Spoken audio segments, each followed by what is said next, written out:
And then we have to put milk powder, 3 milk powder, and we got 3 eggs. Then we got vanilla essence, and then we need half cup of sugar and flour. Cup of flour, what a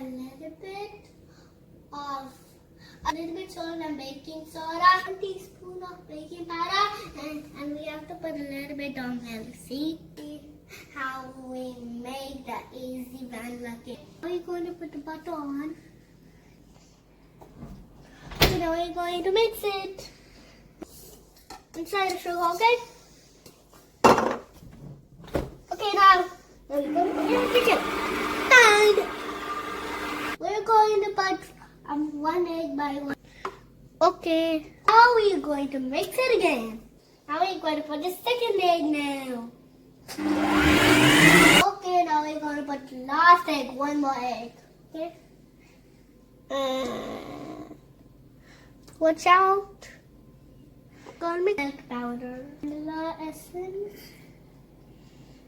Okay, now we will mix it now. Milk, but that's what's not going, but we're going to do it in the same time, okay? I'm going to put the flour and mix it gently.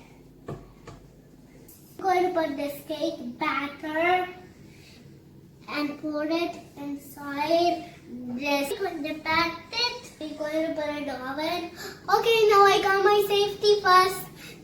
Open the oven and put this one and slide it. Push it and spread it for 30 minutes. But I'm incredible because I can put hot things inside the oven.